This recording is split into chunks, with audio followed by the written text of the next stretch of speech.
नमस्कार साथियों, स्वागत है आपका आज के हमारे इस वीडियो में। दोस्तों, आज के इस वीडियो में हम चर्चा कर रहे हैं इंडियन एविडेंस एक्ट की सेक्शन 15 पर, धारा 15 पर, जो प्रावधान करती है ऐसे तथ्यों की सुसंगति के संबंध में जो इस प्रश्न पर प्रकाश डालते हो कि कोई कार्य, कोई एक्ट जो है एक्सीडेंटली हो गया है, मतलब कि आकस्मिक हो गया है, या फिर वह एक्ट जो है आशय के साथ, पूरे इंटेंशन के साथ किया गया था। बात को समझिएगा मित्रों,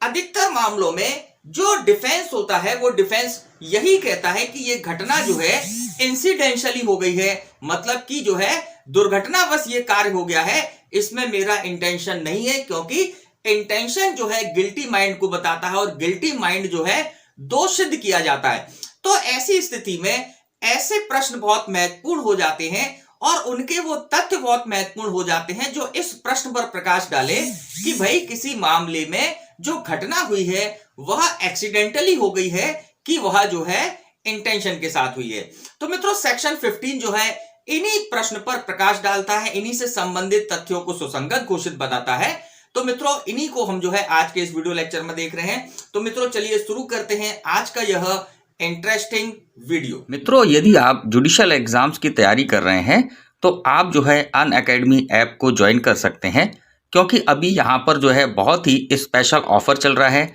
जिसमें जो है 6 मंथ्स का अगर आप सब्सक्रिप्शन लेते हैं तो आपको जो है 1 मंथ का सब्सक्रिप्शन फ्री मिलता है। इसी प्रकार से 12 मंथ का लेते हैं तो 2 मंथ का फ्री मिलता है, 18 मंथ का लेते हैं तो 3 मंथ्स का मिलता है, और 24 मंथ्स का लेते हैं तो 4 मंथ का सब्सक्रिप्शन जो है आपको फ्री मिलता है। फिर इसी के साथ साथ यहाँ पर जो है मेंस एग्जाम के लिए टेस्ट सीरीज चलाई जा रही है, जो कि बहुत ही महत्वपूर्ण है और आप जो है इसका लाभ ले सकते हैं। फिर यहाँ पर फ्री जो है प्रीलिम्स एग्जाम्स के लिए भी टेस्ट सीरीज है, डेली टेस्ट सीरीज यहाँ पर चलती है। फिर इसी के साथ साथ जो है यहाँ पर फ्री स्पेशल क्लासेस भी आप लोगों को मिल जाएंगी और एक्सपर्ट गाइडेंस आपको मिलेगा, लाइव डाउट सेशंस आपको यहाँ मिल जाते हैं। इसी के साथ साथ जो जुडिशरी आइकॉनिक्स हैं उनके जो है आपको लाइव सेशन यहाँ पर मिलते हैं। और फिर आप जो है अगर इसके प्राइसिंग प्लान की बात करें तो वो भी बहुत ही जो है एक्साइटिंग है और कह सकते हैं अफोर्डेबल है। यहाँ पर जो है मंथली वाइज जो है जिनके प्राइसिंग प्लान है, और इसी के साथ साथ जो है यहाँ पर अगर आप हमारा जो कोड है LEG10 अगर आप इसको यूज़ करेंगे तो आपको जो है 10% का डिस्काउंट भी मिल जाता है। और आप जो है हमारे डिस्क्रिप्शन बॉक्स में जाकर जो है अनअकैडमी का लिंक वहां पर दिया गया है, वहां से आप ज्वाइन कर सकते हैं। मित्रों, सेक्शन 15 के अंतर्गत यह बताया हुआ है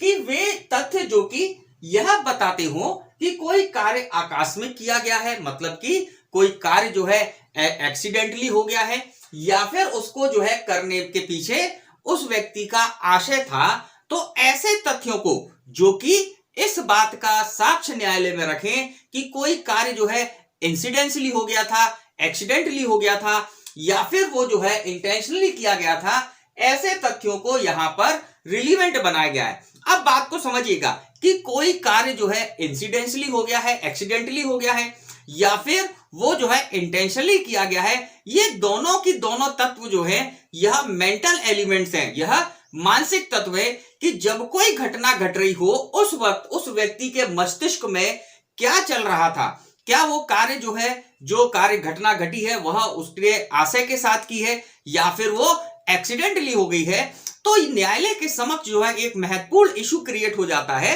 कि भाई क्या ये कार्य इंसिडेंटली या जो है आकस्मिक हो गया है, या इसके पीछे जो है अभियुक्त का आशय है। तो ऐसे तथ्यों को जो कि इस बात के बारे में, इस मेंटल एलिमेंट को जो है न्यायालय में प्रकाशित करते हैं या स्पष्ट करते हैं, ऐसे तत्वों को यहां पर जो है इस सेक्शन में विशेष रूप से उसको जो है रिलीवेंट डिक्लेयर किया गया है। अब बात को समझिएगा कि सेक्शन 14 में हमने जो है प्रीवियस वाले वीडियो में समझा था कि सेक्शन 14 के अंतर्गत ऐसे तथ्यों को सुसंगत घोषित किया गया है जो क्या करते हैं कि किसी व्यक्ति के मन की या शारीरिक जो है दशा की या शारीरिक संवेदनाओं के अस्तित्व को जो बतलाते हो वे तत्व सुसंगत होते हैं, जिसमें हमने देखा कि भाई ये सारे की सारे जो चीजें हैं ये मेंटल एलिमेंट है। लेकिन जो सेक्शन 14 के अंतर्गत जो मेंटल एलिमेंट्स की बात की गई है वह एक कॉमन सेक्शन है, या हम कह सकते हैं उसका क्षेत्र बहुत विस्तारित है। लेकिन वही हम सेक्शन 15 को देखते हैं तो इसका क्षेत्र जो है, इसका जो कह सकते हैं इसका जो विस्तार है वह लिमिटेड है। ये केवल किसके बारे में प्रावधान करती है, कौन से मेंटल एलिमेंट्स के बारे में प्रावधान करती है कि किसी व्यक्ति ने कोई कार्य जो है आकस्मिक किया है, किसी व्यक्ति ने जो है किसी कार्य को एक्सीडेंटली कर दिया है, या फिर उसके पीछे उसका आशय था। तो केवल इन्हीं तत्वों के संबंध में सेक्शन 15 जो है रिलीवेंसी की बात करती है। तो इस सेक्शन में मोस्ट ऑफ कहा क्या गया है, सबसे पहले हम इसको देखते हैं। सेक्शन 15 कहती है जबकि प्रश्न यह है, मतलब न्यायालय के समक्ष प्रश्न क्या हो कि कार्य आकस्मिक या शास्य था, मतलब कोई कार्य जो किया गया है वह एक्सीडेंटली हो गया है, या फिर उसके पीछे जो है किसी व्यक्ति का जिसने वो कार्य किया है उसका इंटेंशन था, उसने उस कार्य को सासे किया था, या उस व्यक्ति का उस कार्य को करने के पीछे विशिष्ट ज्ञान था, मतलब पर्टिकुलर नॉलेज के साथ वो कर रहा था। जहां पर कोई कार्य पर्टिकुलर नॉलेज को लेकर करता है, मतलब कि जहां पर कोई व्यक्ति किसी कार्य को विशिष्ट ज्ञान से करता है, इसका तात्पर्य क्या है कि जब वो कार्य किया जा रहा था तब उस व्यक्ति को उस कार्य के परिणामों का ज्ञान था कि इस कार्य से ये परिणाम निकलेंगे। तो ऐसी कंडीशन में क्या हो गया कि उसने जो कार्य जो है पर्टिकुलर ज्ञान के साथ किया है, इसका मतलब कि उसका इंटेंशन था उस कार्य को करने का, उस परिणामों को निकालने का। इसी प्रकार से आगे देखें, या आशय से किया था, मतलब कि उसका इंटेंशन से उसने वो कार्य किया है। तब जब न्यायालय के समक्ष ये प्रश्न विवादक हैं, तब क्या होगा, तब यह तथ्य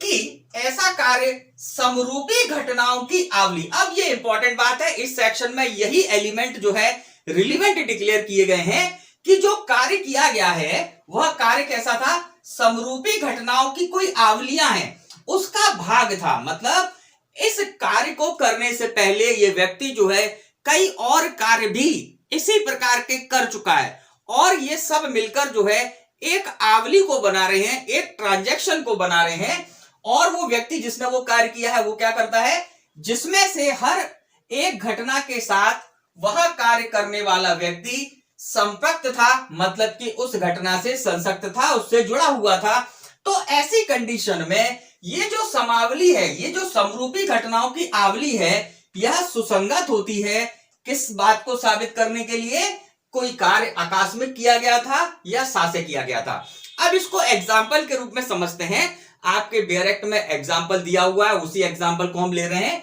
कि ए नामक एक व्यक्ति ने क्या किया है, एक मकान को खरीदा, और इस मकान को खरीदने के बाद जो है इसने इसका इंश्योरेंस करा लिया, इसने जो है इंश्योरेंस करा लिया। और इंश्योरेंस कराने के बाद उसने जो है क्या किया, ये फायर इंश्योरेंस था, है ना,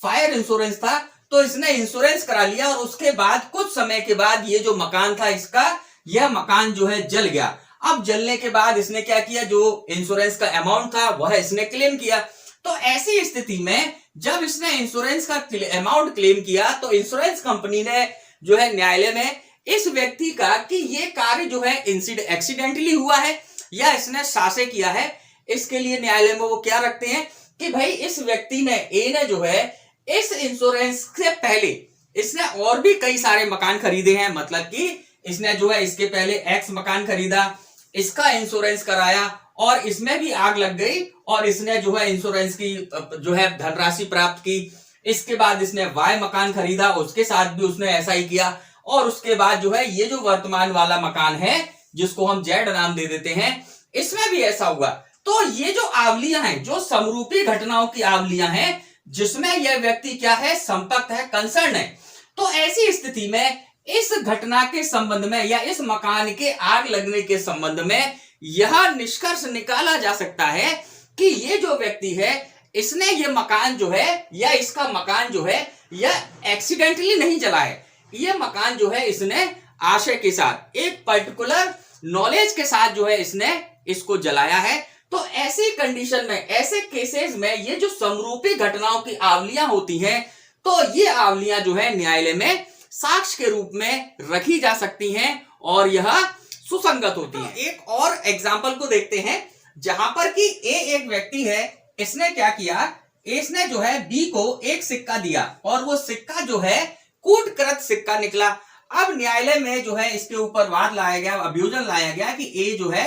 कूटकृत सिक्के को रखने का या उसको जो है देने के लिए दायी है या उसके लिए दोषी है। तो ऐसी कंडीशन में ये कहता है कि ये जो कूटकृत सिक्का है इसके बारे में इसको पता नहीं था, इसने जो बी को ये सिक्का दिया है यह एक्सीडेंटली इसको दे दिया है, इसको नहीं पता था इसके बारे में, मतलब कि ये अपने आप को निर्दोष जो है डिफेंस के रूप में रखता है। अब यहां पर क्या होता है कि न्यायालय में ये प्रूफ किया जाता है अब्यूजन के द्वारा कि भाई इसने जो है इसी प्रकार से सी को भी एक सिक्का दिया था और वो सिक्का भी कूटकृत था। इसके बाद जो है इसने एफ को भी दिया, इसके बाद उसने जी को भी दिया, इसने कई लोगों को सिक्के दिए और वे सभी के सभी सिक्के जो है कूटकृत पाए गए। तो ऐसी स्थिति में ये जो है समरूपी आवली है, ये जो घटनाओं की आवली है, यह आवली जो है न्यायालय में इस बात को साबित करने के लिए या इस तथ्य को प्रश्न को साबित करने के लिए न्यायालय में दिया जा सकता है कि भाई ये जो है जो इसने इसको सिक्का दिया है या जो ये सिक्का है इसने इसके पास जो सिक्का पाया गया है वह इसी ने कूटकृत किया है या इसने जो है ये जो सिक्का इसको दिया है यह पूरे इंटेंशन के साथ इसने जो है उस सिक्के को दिया है। तात्पर्य है कि इसका यहाँ पर जो इंटेंशन है वो इंटेंशन जो है इस आवली से स्पष्ट होता है। तो इस प्रकार से इस सेक्शन के अंतर्गत जो है किस बात को साबित किया जा रहा है, समरूपी घटनाओं के संबंध में, जहां पर हमने देखा इस एग्जांपल में कि इसने जो है पहले वो सिक्का सी को भी दिया था, वो भी कूटकृत पाया गया, फिर एफ को दिया, फिर जी को दिया। तो ये जो आवलियां हैं यह आवलियां यहां पर साबित की जा सकती हैं। इसी के साथ हमने इसमें भी देखा कि भाई इसने जो है पहले एक मकान खरीदा, उसमें जो है इंश्योरेंस कराया, आग लग गई, इंश्योरेंस का अमाउंट पा लिया, फिर उसके बाद दूसरा खरीदा। तो ऐसी कंडीशन में ये जो आवलियां हैं यह क्या कर रही हैं, इसके इंटेंशन को कि इसने जो कार्य किया है वह इंटेंशनली किया है, यह कोई एक्सीडेंट नहीं है, इसके संबंध में तो इसी के साथ आज का ये वीडियो यहीं पर समाप्त करते हैं। आज के इस वीडियो में हमने इंडियन एविडेंस एक्ट की सेक्शन 15 को समझा। अगर आपको ये वीडियो अच्छा लगा है तो लाइक करना ना भूलें और आप हमारे इस चैनल पे अगर नए हैं तो आप सब्सक्राइब जरूर कर लीजिएगा, क्योंकि इसी प्रकार के लॉ से संबंधित वीडियोस जो है हम समय समय पर लाते रहते हैं। तो मित्रों, होती है मुलाकात आपसे हमारे अगले वीडियो में। नमस्कार, जय हिंद, जय भारत।